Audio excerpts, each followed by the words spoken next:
Bien, buenas noches a toda la comunidad de Psicocomunica. Hoy tenemos nuestro 9º capítulo ya y tengo un invitado muy especial. Él es el poeta, educador Óscar Limache, quien nos va a acompañar en un tema que yo creo que es muy importante porque ha influido mucho en mí, y es el tema de razones para seguir educando. Y gracias a Óscar ha sido la inspiración de muchas personas. Entonces hoy día vamos a conversar acerca de eso y veremos también por qué caminos nos lleva esta conversación. Así que bienvenidos al 9º capítulo a toda la comunidad, y también le doy la bienvenida a Óscar. Óscar, buenas noches, gracias por acompañarnos. Hola, Quique, gracias por la invitación, gracias por invitarme a este espacio tan especial de difusión, que es muy importante, es necesario compartir experiencias, vivencias, porque eso es justamente lo que nos va a inspirar, ¿no? Así que tenga larga vida este espacio y que continuemos pues comunicándonos e inspirándonos. Muchas gracias, Óscar.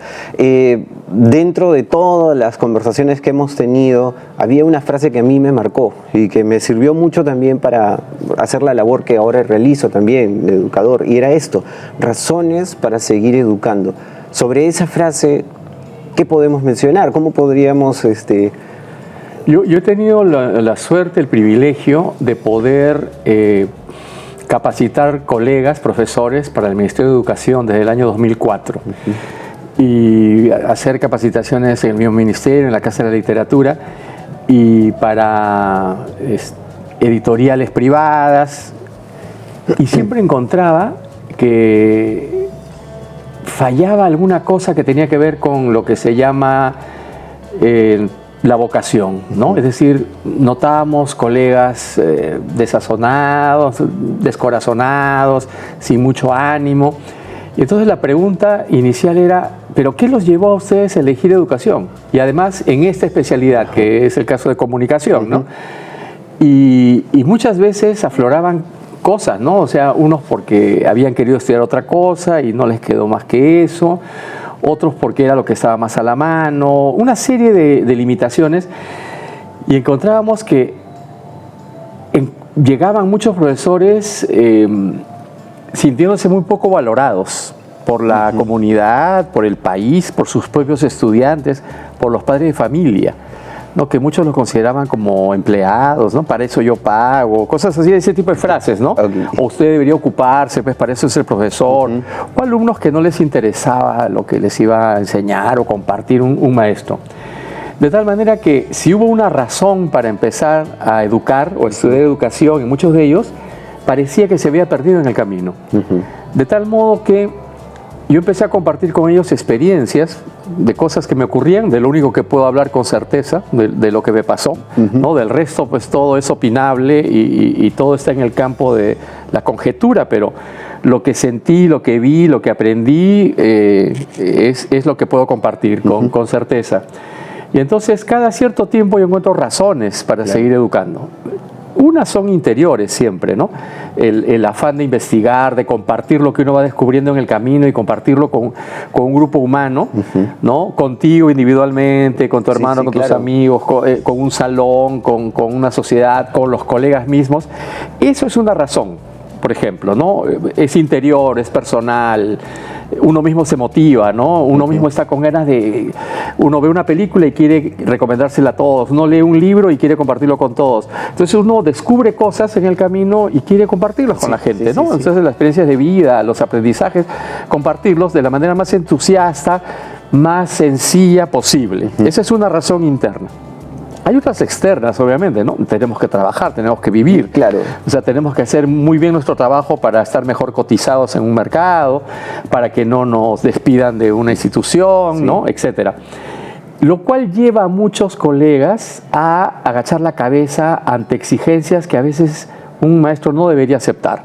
Exigencias de un padre de familia: esto no se debería tocar, esto no se debería leer, ¿no? O directores: no deberían tocar estos temas, no deberían hacer aquello. Entonces, cuando uno empieza a autocensurarse, empieza a sentirse mal con los ideales que lo llevaron a ser un maestro, porque entonces esto ya no, esto tampoco, esto menos, y entonces se va acotando tanto el espacio que uno empieza a sofocarse, ¿no? Y no sé cómo uno puede tolerarse, además. De lo que se trata es convencer a los demás, alumnos, padres de familia, colegas, directores, Ministerio de Educación, de ser posible, de que es importante abrirse, Claro. de que no hay que temerle a los temas o a las palabras o a ciertas partes de la historia o a ciertas maneras de pensar, que finalmente se trata, como en las universidades, de tocar los temas de la manera más objetiva posible y respetando la opinión ajena. Hemos visto en estos años cómo se ha deteriorado eso, el respeto. O sea, y no tiene que ver el respeto a que me hagan bulla en una fiesta, el respeto a la idea distinta. A pensar diferente. A pensar diferente. O sea, la gente no tolera que alguien piense distinto. Sí. Y entonces podrían ponerse a debatir, que sería lo ideal, pero terminan insultándose, ¿no? En las redes, en los estadios, en los mítines políticos. Porque, y entonces, porque los debates son más emocionales que racionales, pues. desgraciadamente sí, ¿no? Aquí, o sea, debería ser lo opuesto. Debería ser lo opuesto. Y los maestros deberíamos impulsar un debate racional, con argumentos. apacible, además, tranquilo, ¿no? Amical, ¿no? Y ya yo sé que tú piensas distinto, sé que tienes otra religión, sé que le has votado a un candidato por el cual yo no votaría jamás, tienes otras costumbres, educas a tus hijos de una manera diferente a la mía. Pero listo, o sea, no por eso te insulto. Sencillamente puede ser que alguna de las cosas que me vayas a decir tengas razón o no, la valorizaré. Pero se ha perdido eso. Y entonces, espacios como este es importante en la medida en que seguramente no vamos a discutir, no vamos a tener un panel aquí de debate, pero servirá para colegas que encuentren que sí es posible. Y no es que yo deseo que sea posible, no, lo hemos hecho posible, es decir, a lo largo de estos años. Mira, ¿qué razones? Cada día el maestro, siempre los alumnos te escriben cartitas, afiches, dibujitos. Pero para el día de mi cumpleaños, por ejemplo, alguien me consiguió un saludo de Vargas Llosa y de García Márquez. Obviamente lo habían inventado, ¿no? Pero ellos consideraban que yo valoraba a esos dos escritores y se inventaron unos saludos y me los hicieron llegar en un cartón, ¿no? Esa ingenuidad, ese quiero que mi profesor se sienta bien, claro. Eso es impagable, pues, ¿no? No hay sueldo que pague eso, ¿no? O como me ha pasado ahora en un viaje que he hecho a Estados Unidos, que descubro que un exalumno, ¿no? Porque su familia me lo ha contado, llegaba a casa motivado y pidiendo que le compraran tal o cual libro del cual yo había hablado en clase. Y ahora que lo he visitado, 25 años después de que él ha salido, ahora es un ingeniero, veo en su oficina que están esos libros ahí, los guarda, ¿no? Los atesora, digamos, ¿no? A pesar de que se ha mudado de país, se ha llevado esos libros entre las cosas que se llevó dejando el Perú. Y eso me parece interesante. Entonces, y al mismo tiempo me revela la responsabilidad de los maestros de cuánto podemos influir en el otro sin darnos cuenta. Trascender. Sí, trascender. Mira, la trascendencia, ¿no? Muchas veces, a mí mismo me pasa, ¿no? Dice, ¿vale la pena seguir educando? Esa es la pregunta que nos hacemos al Perú. ¿Vale la pena? Y cuando entro en dudas, porque también se duda, y es bueno dudar, ¿vale la pena? Me acuerdo de una experiencia que yo tuve como estudiante. Yo creo que todos los maestros siempre estamos mirando a nuestro pasado, cómo fuimos de alumnos y qué maestros nos motivaron, ¿no? Nos inspiraron. No siempre los maestros tienen el feedback, ¿no? La retroalimentación. No siempre tienen. El alumno acaba, se va y nunca el maestro nunca se entera de qué pasó. Presupone que le fue bien al alumno.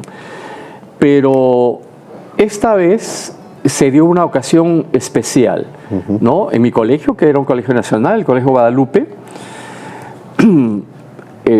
me invitaron a una ceremonia donde iban a homenajear a algunos de nuestros profesores sobrevivientes. Este año cumplimos 50 años de abandonar las aulas, así que imagínate la cantidad de...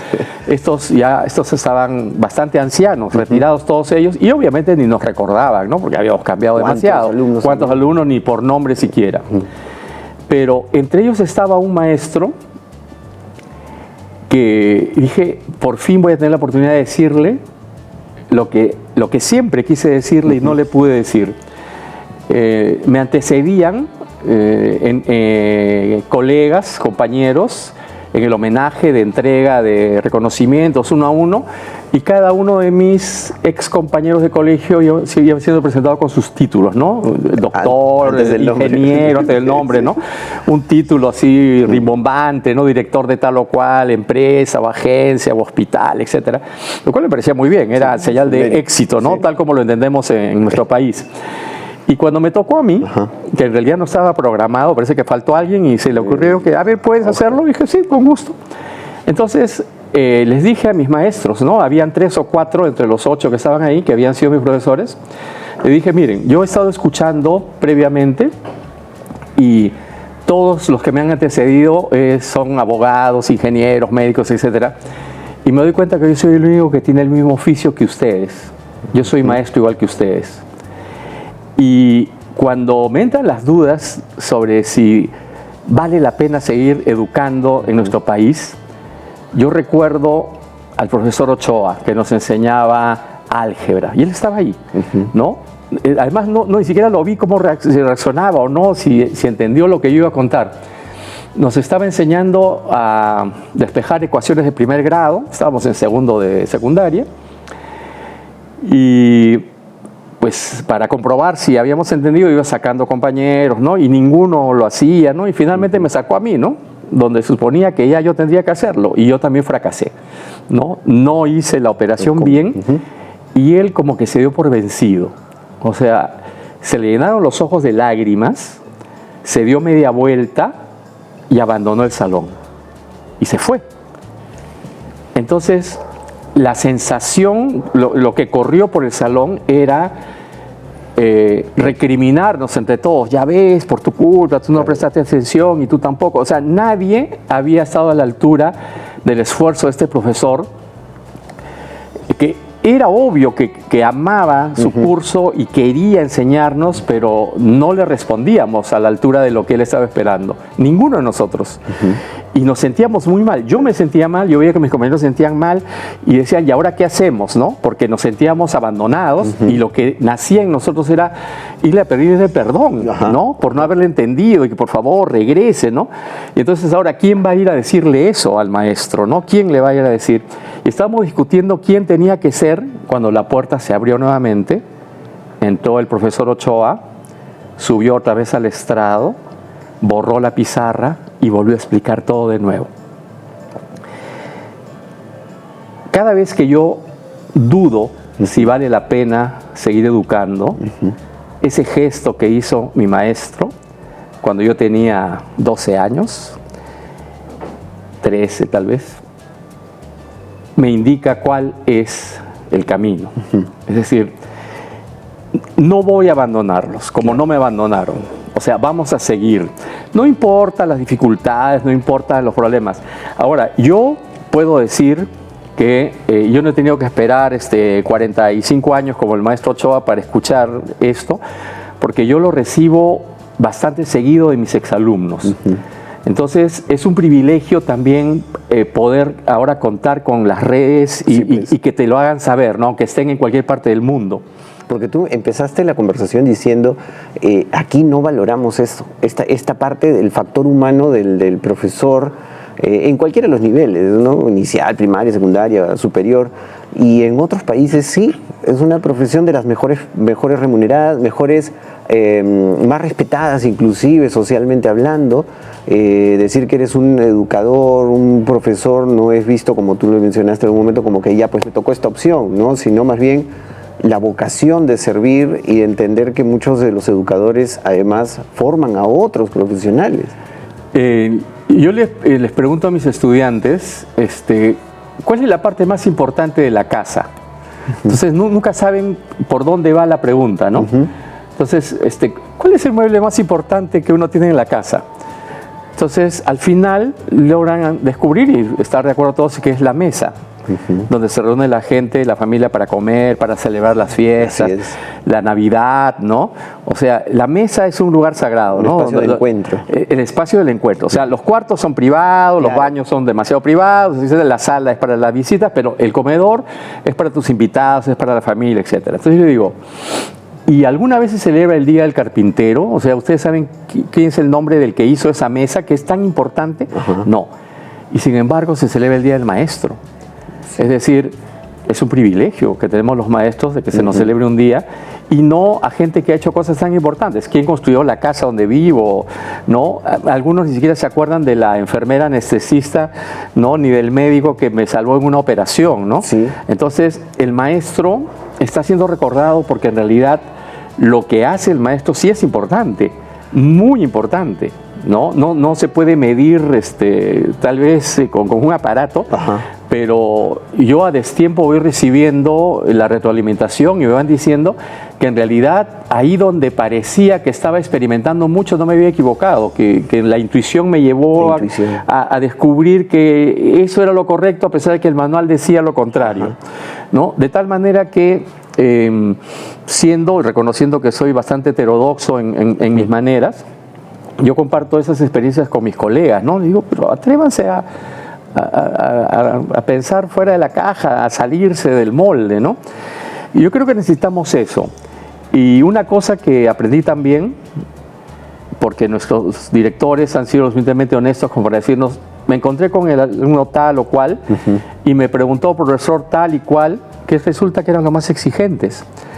Entonces, no se acuerdan o no preguntan por los profesores que le regalaban notas, los buenitos, ¿no? Sino los que claro, les exigían, porque esos eran los que no los subestimaban, porque esos eran los que los valoraban tal cual y entonces les exigían porque podían rendir.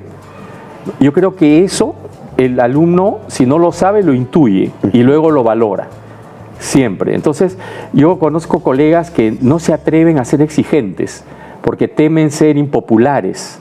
Porque temen que los alumnos luego también los califiquen mal, porque ahora están las famosas calificaciones también docentes, hay eso. ¿no? Entonces, bueno, pero por mi experiencia sé que cuando uno demuestra que eso no les importa, no me importa, sino lo que me importa es educarte, ellos terminan respetando eso también. Sí, pues. De que tienes el valor de no caer en ese juego de puntos, de encuestas, de simpatías, ¿no? Porque a la larga lo que entienden es, me exigiste porque me valorabas, ¿no? O sea, si no me exigías nada es porque en realidad pensabas que no valía la pena, ¿no? Hacer el esfuerzo. No tenía la capacidad de repente para hacerlo. Entonces, mira, razones hay múltiples, ¿no? Y historias, anécdotas hay muchas. Hasta tú podrías, con las personas que te ven, preguntar, ¿no? ¿Cuál es la razón para que él siga educando? Y hacemos una encuesta, ¿no? Y ver, ¿no? Y si en el Perú son las mismas que en Ecuador, en México, en Cuba o Brasil, o si son las mismas en Europa, o si son las mismas en Asia, ¿no? Pero en el mismo país, o sea, en el Perú probablemente en las regiones, las razones de un profesor de repente de cierta ciudad o de pueden ser diferentes a las razones de un educador. Obviamente, ¿no? Es decir, nosotros vivimos en ciudad, tenemos las comodidades de ciudad. Eso. Claro, yo estuve en enero en la selva amazónica, ¿no? En una escuela de profesores bilingües. Y se reunían en una maloca, que es una construcción, ¿no? Propia de los grupos étnicos de allá, muy ventilada y lo demás, y preguntaban, ¿no? Y compartían sus experiencias. Es decir, claro, la realidad es distinta, no se puede comparar. La realidad de un maestro rural, de un maestro urbano, no es lo mismo un maestro de la capital que un maestro de capital de provincia o de un pueblo, ¿no? O de una aldea. Obviamente son distintas. Pero lo que quiero decir es que yo también saqué mi experiencia de lo que vivía, ¿no? Es decir, me tocó ese pedazo de espacio y ahí empecé a ver qué cosa es lo que yo podía hacer. Yo creo que así sea un maestro de aldea y la escuela se esté cayendo a pedazos, algo puedo hacer. Sí. Porque mis maestros primarios hicieron también con poca cosa mucho, ¿no? Es decir, yo nunca estudié en un colegio privado, entonces yo veía la falta de recursos y cómo se las ingeniaban para salir adelante. Ahora de viejo, cuando rescato mi cuaderno de música de primaria, que era un cuadernillo con letras que nos daban, me sorprendo descubrir que nos enseñaban a cantar canciones italianas, alemanas, españolas, y cantábamos en italiano también. Cantábamos pasodobles y cosas que eran totalmente ajenos a esta realidad. Y yo digo, ¿qué había en la cabeza de estos educadores? Es decir, estaban abriéndonos el mundo, nosotros no sabíamos, ¿no? Y entonces podíamos conocer y recordar cosas, ¿no? Mi maestro de primaria nos contaba historias que luego he confirmado que eran novelas famosas, ¿no? Que él las había leído, o películas, ¿no? Por primera vez que escuché el Titanic, lo escuché de él, ¿no? Yo tendría 8 años, 9 años. Es decir, un maestro con imaginación que compartía con sus estudiantes aquello que vivía y que le gustaba. Y eso ¿no? contagia, o sea, son un montón de cosas porque a través de tu maestro lo vives. Ya, entonces si ya sabemos eso, tú lo has vivido como alumno, yo también. Entonces, compartamos con nuestros estudiantes esa pasión que tenemos adentro, por la música, por el deporte, por la filosofía, por el canto, por lo que sea. O sea, yo creo que si alguno de los colegas no siente pasión por algo, debería cambiar de profesión, sí, ¿no? Sí. O sea, el solo hecho por ejemplo, nos ha pasado a nosotros en distintas escuelas donde he trabajado. En unas llevábamos a los chicos a intercambiar estampillas en el Correo Central de Lima. Entonces, no es que éramos filatelistas, pero terminábamos en un intercambio que los llevaba a ver, ¿y de qué país es esto? ¿Y quién es este personaje que está acá? Averigua, te genera la curiosidad, que es otro principio. En otro caso, ¿no? Llevarlos a escuchar a la Sinfónica en el Gran Teatro Nacional, el programa, el aprender que no deben aplaudir cuando no termina la pieza, ¿no? Es cosas que son básicas. Y luego el placer del recuerdo de, sí, eso lo escuché en el taller de apreciación musical. No, eso lo leímos en el plan lector. Entonces, ese tipo de cosas, donde a mí me gusta la música, a mí me gusta la literatura y la comparto con mis estudiantes, así como hay profesores que les gusta el deporte y comparten la pasión por un equipo o por otro, ¿no? O lo que fuese, ¿no? Por la cocina, por lo que fuese, ¿no? Eso es, creo, mucho más educativo que los datos históricos, o no sé, que se van a olvidar. Cumplir, ¿no? La capacidad y el objetivo. No, mejor no hablemos de eso. No hablemos de eso. Pero es cierto, ¿no? Ahora, tú mencionaste algo que me ha gustado, ¿no? El hecho de la mesa es el punto de encuentro y claro, y no nos ponemos a pensar qué hay detrás, quién lo hizo, pero es que en realidad el rótulo de maestro no necesariamente es para un educador, puede ser un maestro de muchas cosas, ¿no? Un maestro de pintura, un maestro de la música, un maestro en la carpintería, pero ese rótulo llega. Algunas personas me cuestionaron el que yo aceptara que en el campo de la poesía algunos jóvenes escritores me llamaran maestro. Me dijeron, pero bueno, ¿qué te quieres decir? Mira, mi padre fue taxista por muchos años y siempre se dirigían a él. ¿Cuánto me cobra una carrera maestro? ¿Cuánto me cobra para ir hasta acá? Entonces, mi padre fue tratado de maestro, como eran tratados los plomeros, los gasfiteros, los carpinteros. ¿Por qué no me voy a sentir orgulloso de un título que mi padre llevó también, con su oficio humilde? ¿No? Entonces, yo acepto eso. Claro, los chicos ahora te dicen profe, ¿no? Más en confianza, profesor, creo que nadie te dice catedrático, ¿no? Creo que no, muy largo además, ¿no? Entonces, profe, ¿no? Entonces, profe y mi apellido, ¿no? Entonces, pero hay que aceptar la condición de maestro. Yo creo que en la medida en que aceptemos esa maestría, o sea, ese dominio en un tema determinado y que podemos compartirlo con el resto de gente, todo muy medieval, ¿eh? O sea, el maestro y el aprendiz. Yo creo que hemos olvidado eso. Es decir, el papá encargaba al hijo, al maestro herrero, para que le enseñe el oficio. Y una vez que lo aprendía, ya el joven podía poner su propia herrería. Ya, es decir, oye, ¿no podemos enseñarle a escribir a los jóvenes? O sea, escribir cartas, escribir su memoria, su biografía, ya que no un cuento, un poema. Sí se puede, claro que sí. Claro que sí. A pintar, a cantar, o sea, ¿no se puede? Sí se puede, claro. Sí se puede hacer. Lo que pasa es que no hay tiempo, hay cosas más importantes, las matemáticas son más importantes, la computación, el inglés, el currículo. En tu clase no puedes enseñar. Ese es el problema. Sí. Ahora, soy lo suficientemente viejo como para haber visto el currículo cambiar tantas veces, que ha habido tantas verdades que luego han sido abandonadas y olvidadas, como para pensar que todavía podemos atrevernos a ser originales, ¿no? Y a intentar que el currículo se acomode a la realidad y sirva para algo, ¿no? Sí. Porque a veces no sirve. Y mira, a propósito de esto... Mira, Sabater lo dijo hace mucho tiempo, es decir, los seres humanos solamente pueden ser educados por otros seres humanos. O sea, una máquina no te educa, la televisión no te educa, En todo caso hay un ser humano que Detrás. programa, claro, hay un ser humano que te puede embrutecer o lo que sea, pero la máquina sola no. Y ahí entramos en otra discusión, ¿no? Por ejemplo, el papá que le dice, toma el celular para que te entretengas, el Ajá. hijo chiquito para que coma, para que no fastidie.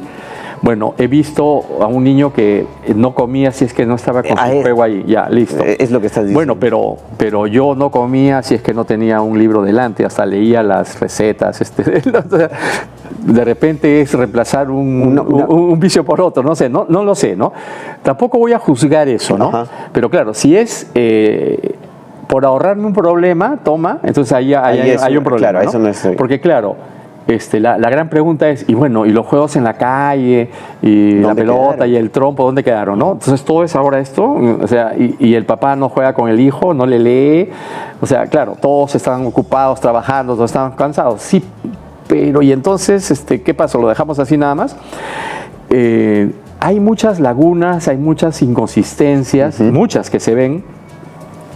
Hay profesores que lo notan, hay profesores que hacen su esfuerzo, pero no siempre son comprendidos por la comunidad educativa a la cual pertenecen.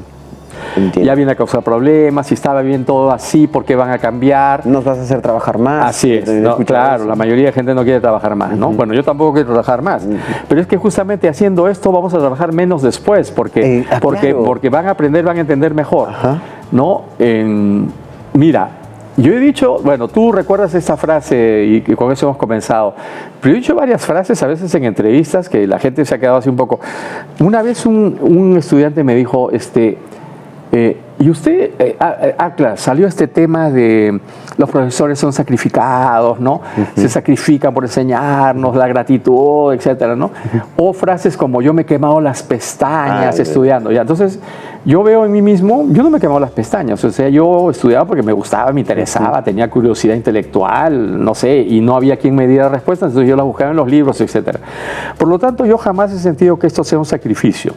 Y entonces empiezo a pensar que cuando un colega siente que está haciendo un sacrificio, está transmitiéndole a alguno, miren, ¿no? Cómo me sacrifico yo por ustedes y ustedes no me agradecen. Yo creo que ahí empieza mal la cosa. ¿No? Yo creo que el maestro debería entrar al aula contento, feliz, ¿no? Con la posibilidad de tener unos cuadernos en blanco que pueden ir llenando y escribiendo su propia historia, ¿no? No para que piensen como uno, sino para que piensen como ellos mismos, ¿no? Y no porque la sociedad lo diga, o la familia lo diga, o la novia lo diga, o el amiguito lo diga, sino siempre porque yo pienso así a partir de mis conocimientos, mi conciencia, mi moral, mi religión, o lo que fuese que guíe mis pasos, ¿no? En mi caso es la ética, ¿no? Yo doy una ética bastante clara por qué haces o dejas de hacer algo. Y entonces, cuando me preguntaron por qué, ¿no? Si yo sentía que me dije, no. En realidad, yo me dedico a la educación por puro egoísmo. Entonces se cayeron para atrás, ¿no? Porque nadie esperaba una cosa así. Le dije, miren, y no es una mera frase. O sea, yo me esfuerzo por crear interlocutores en mis estudiantes con los cuales pueda hablar de las cosas que me interesan. La historia, la arqueología, la literatura, la música, la filosofía, todos esos temas. Y entonces mis fines son egoístas. Yo quiero tener gente con la cual pueda conversar en el futuro sobre estos temas. Y pienso que todos los maestros deberían ser igual de egoístas. Es decir, no están haciéndolo por la patria, que es una abstracción. Porque si fuera por la patria, entonces todos pagarían impuestos, no se pasarían a luz roja, ¿no? Ya, si fuera eso, ya haz bien, cumple con las leyes. Sino que deberíamos ir con alegría. Porque estamos creando seres, igual, ¿no? El papá lleva al hijo al estadio, no porque se está sacrificando, sino que quiere un hincha para sus colores, pues, ¿no?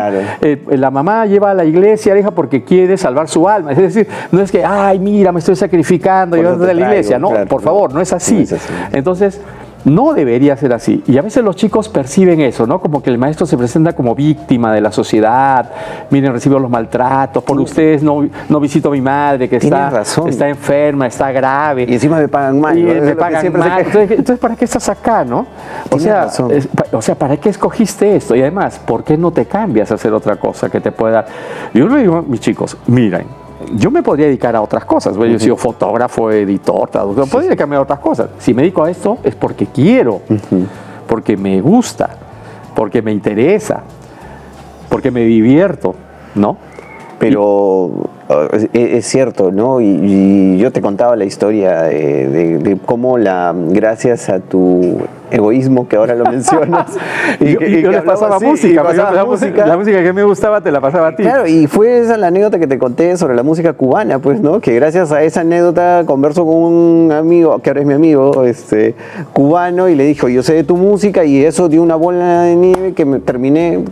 Porque si nuestra relación, que es familiar y amical, hubiera sido ahora te voy a educar en todas las ciencias y disciplinas, no, sencillamente te transmitía aquello que me interesaba. En ese momento era la música cubana, sí. ¿no? Antes había sido el jazz y en medio el tango, el rock, todo eso, ¿no? Entonces, ya, y el cine igual, y el arte, y cuánta cosa hay, ¿no? Entonces, yo pienso que además debe ser muy estresante ir a trabajar sintiendo todo eso que los colegas dicen, ¿no? O sea, tampoco es que sea yo un optimista, ¿no? Hay problemas, obviamente. Siempre. Los profesores están mal pagados, están mal vistos. Yo les digo a mis estudiantes, les digo, muy bien, no voy a hacer la encuesta acá porque ya sé cuál es la respuesta, ¿no? Pero, a ver, ¿hay alguno que quiera seguir estudiando educación? No, ninguno levanta la mano, todos quieren ser ingenieros. Ahora hay una serie de carreras nuevas, ¿no? Con nombres espectaculares, impactantes, y uno dice, ¿y qué será eso, no? Entonces cada vez más especializado, y está bien, ¿no? Y está bien que haya toda esa diversificación. Un tutor hablaba muy negativamente, decía, no, yo no quiero intercambio de regalos, el profesor siempre regala libros, ¿no? Entonces yo explicaba, pero para mí lo mejor que me puede regalar es un libro, entonces claro. Lo mejor que yo puedo regalar es un libro. A mucha gente le disgusta, prefiere un perfume, alguna otra cosa, ¿no? Un auto seguramente, pero lo que pasa es que muchas personas asocian mal el tema de los libros por desconocimiento, pero yo recuerdo que uno de los cumpleaños tú me regalaste un libro sobre el cajón afroperuano de Rafael Santa Cruz. No fue para un cumpleaños, fue cuando tú me pediste que fuera tu padrino. Tienes razón. De confirmación. Y llegué aquí, yo no te había visto en años, y me contaste que habías formado un grupo musical. Y entonces te dije, vamos al centro, y fuimos y compramos un CD y un libro sobre el tema. El cajón afroperuano. Pero tenía que partir de ti, yo no te podía imponer algo que no te interesara. En ese momento te interesó y tú lo devoraste, ¿no? Y eso abrió más digamos, la visión que yo tenía, ¿no? Porque no solamente sentarse y tocar, sino que aprendí de dónde venía la influencia africana. Entonces, ese libro y ese hecho que tú trabajaste conmigo me sirvió muchísimo para yo poder después explicar a otras personas que no es el hecho de, ¿tú crees que esto siempre fue así? No, y hay algo detrás. Entonces, y por eso en mi viaje a Cuba no te traje un habano, ni te traje ninguna cosa, sino instrumentos musicales. Una clave y unas maracas, ¿no? Claro. Entonces, sí, pues, es eso, ¿no? O sea, es como motivaste, que en este caso fue a mí, con el tema de la música, que fue como entraste y conectaste conmigo, más que la poesía incluso, fue con la música, y eso a mí después me abrió puertas el hecho de tener esta visión diferente, porque yo después a mis alumnos, por ejemplo, y te conté esa experiencia, comencé a llevarlos a que vean teatro, los llevaba a música, y mi director, en ese entonces de la institución, me decía, formé una orquesta en una institución donde era todo cuadriculado, y mi director me dijo, me he enterado que estás haciendo esto. Yo pensé que me iba a llamar la atención, y al contrario, me dijo, te felicito, o sea, gracias por hacerlo, porque nadie se tomó la molestia de hacer esa experiencia tuya y la de muchos colegas, yo tengo muchos colegas que son entregados a su pasión, debería servir de ejemplo al resto de colegas para que no tengan miedo de proponer ser distintos, ¿no? Salirse un poco del programa, ¿no? Porque eso luego abre puertas. Pues acabas de dar la palabra clave, te abre puertas. Mientras tanto estás encerrado en tus cuatro paredes y no pasa nada, cuando la educación se tiene que dar una vez terminada la clase. O sea, es fuera donde se continúa, se aplica, ¿no? Se vive finalmente, ¿no? Adquiere sentido lo aprendido. Tienes razón. Dentro no pasa nada, o sea, sigue estando ahí, cuatro paredes, sigue dando vueltas y no pasa nada, ¿no? Pero es que tiene que ver, regresamos a lo que estábamos hablando al inicio, ¿no? También tiene que ver con la pasión. Yo le preguntaba a mi profe de química en el colegio, profe, ¿y para qué me va a servir aprender la tabla periódica? Y el profe me decía, algún día te va a servir. O sea, ni siquiera él sabía no fue convincente de lo que le apasionaba para decirme, oye Enrique, esto te va a servir para tal o cual cosa. Tuvimos malos profesores de química, porque el mío también me hizo odiar el curso de química siendo tan apasionante, ¿no? Claro, y a mí me dijo, de algo te va a servir. Y ese algo fue como que, pero, o sea, no fue alguien que me transmitió, como sí me transmitió, por ejemplo, mi profe de baile, de música, el profe Mimela, ¿no? ¿Qué te dijo? El simple hecho de yo admirarlo ya me transmitió, porque le apasionaba eso. El tipo luchaba solo contra todos. Nadie quería hacer el taller de baile, de música, porque le daba vergüenza. Y yo descubrí ahí el cajón, el taller de baile. Pero acabas de dar la clave, ¿no? Es decir, no todos se atreven y los alumnos terminan admirando al que se atreve. Sí. Ya, ahí está la clave, ¿no? Poco atreverse. Lo que pasa es que muchos temen perder su empleo, que se les sancione, que se le descuente, que se le llame la atención. Porque obviamente hay prejuicios, hay un montón de cosas, ¿no? Ahora van a decir que todos lo hagamos. Entonces, porque yo he escuchado eso cuando, creo que te comenté una vez, aquí en la universidad yo gano un concurso de innovaciones tecnológicas, porque comencé a hacer tutoriales a mis alumnos de resumen de mis clases de 3 minutos hace 2018.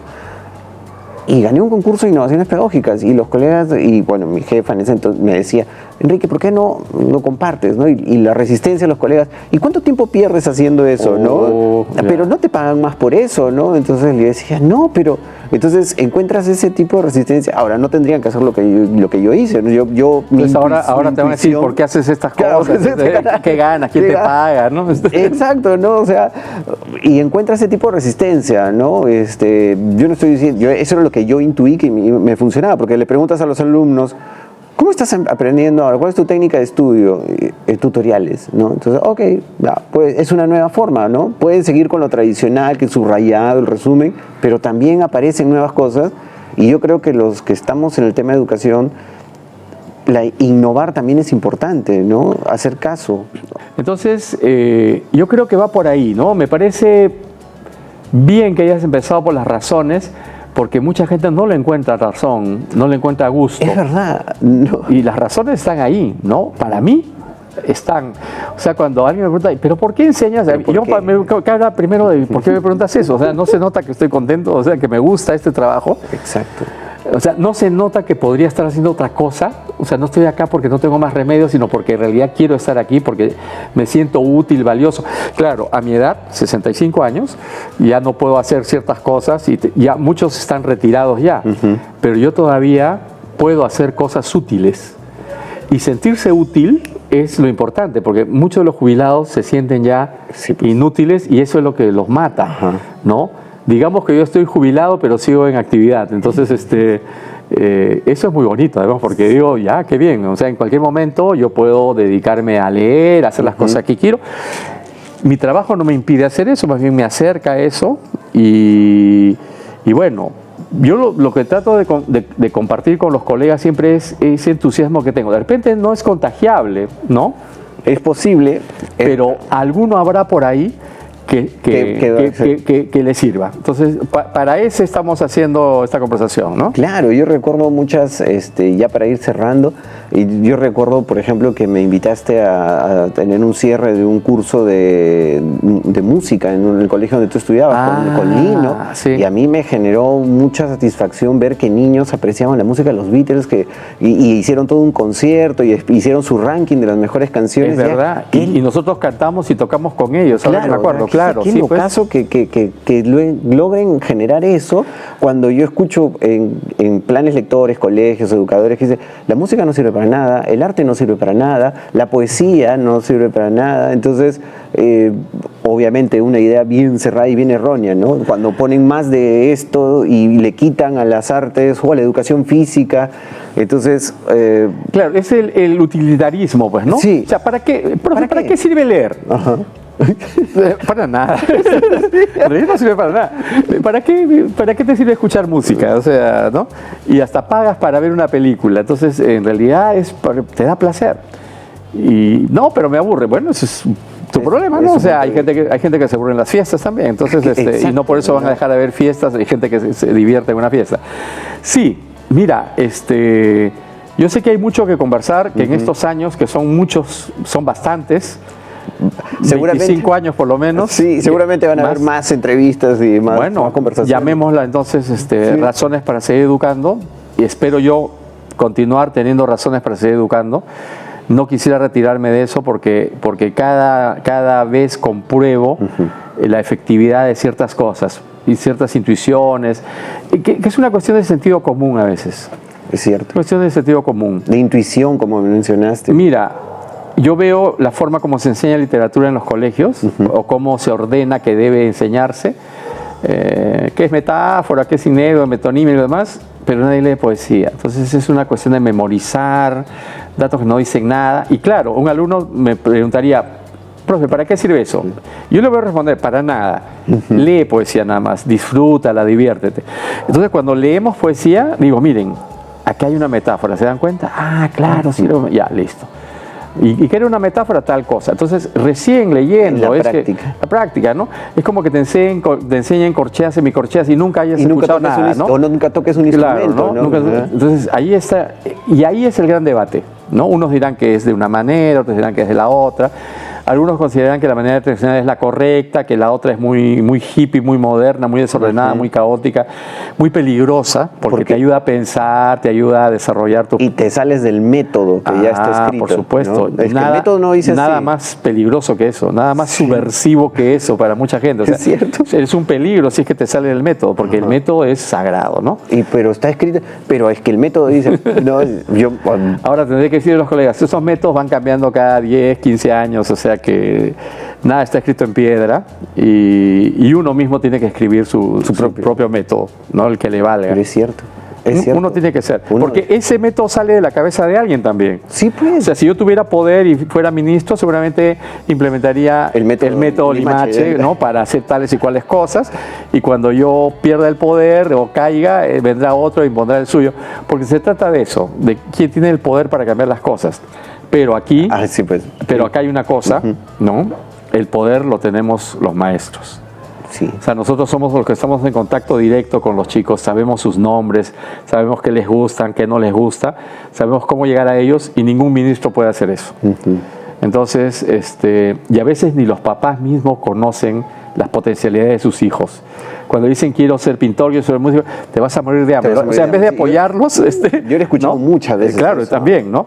O sea, pero oye, la familia es la que tendría que apoyarte. ¿Cómo le pronosticas? O sea, le estás diciendo no tienes talento, no, o sea, no la vas a hacer, o sea, de arranque lo bajó. Entonces, decir, oye, mira, bueno, yo sé que los músicos sufren, la pasan mal, pero si te interesa, ya yo te apoyo, y ya si tú te das cuenta que no es lo tuyo, pues siempre hay la posibilidad de que hagas otra cosa. Pero, ¡pum! De frente. Sí. De frente. Entonces, claro. Ante eso yo digo, bueno, Picasso no se moría de hambre, John Lennon no se moría de hambre. Claro, Juan Diego Flores. Todos, podemos dar una larga lista de gente dedicada al arte que no se ha muerto. Vargas Llosa no se ha muerto de hambre, García Márquez tenía una super casa frente al mar de Cartagena. Y le decía, pero ¿cómo vas a abandonar el derecho, estudio de derecho? Te vas a morir de hambre, dedicarte al periodismo y a las letras. Ahí está, ¿no? Premio Nobel y célebre, vendió millones de ejemplares de sus libros, ¿no? La crítica lo aclama, le dan el premio Nobel. Entonces, a veces a las familias les falta un poco más de confianza y apoyar al hijo. No abandonarlo tampoco, ¿no? Sino vamos a apoyarle. Muy bien, me parece que no está bien, te vas a tener dificultades, pero yo creo que tú puedes salir adelante. Vamos a ver cómo es y yo te apoyo. No, claro, porque los papás están cuidando a los hijos, está bien, o sea, no pueden renunciar a eso, pero tampoco pueden cortarle las alas. Yo creo que hay mucho mutilador de alas entre nosotros. Por todos lados, incluyendo educadores también. Sí, claro, por supuesto. O sea, pero ¿cómo vas a hacer eso? No, pero ¿para qué vas a estudiar eso? Pero de eso no se gana. Así es. Pero mira, yo tengo un amigo que le va mal, pero en esto te va a ir bien. Mentira, sí, ¿verdad? Pues, sí. Bueno, ahí está. Ahí está. ¿No? Bueno, estaremos entonces en la próxima conversación aquí o en Lima o donde nos encontremos, ¿no? O virtualmente, y con gusto. Gracias por esto. Me parece un excelente proyecto el tuyo, porque otra vez estás innovando, otra vez estás cumpliendo una función social importante, una función educativa entre los colegas, compartiendo experiencias e invitando a gente interesante, y no desmayes, ¿no? Porque todos tenemos buenas ideas en el Perú, pero constancia no. Sí, pues. Las cosas mueren muy pronto, así que espero estar invitado en el programa 50, en el 200 Sí, y de hecho. en adelante. ¿Sí? Gracias. Oye, Gracias, no, Oscar. gracias a ti, gracias. Gracias. Este ha sido nuestro noveno programa con Oscar Limache. Yo, como siempre, voy a dejar aquí en la descripción de la entrevista, de la conversación que hemos tenido, las redes, por ejemplo, de Vida Cultural, para que ustedes puedan darle me gusta y seguir por todos los poemas que Oscar nos ha mencionado, todas las publicaciones que él hace, las van a encontrar ahí.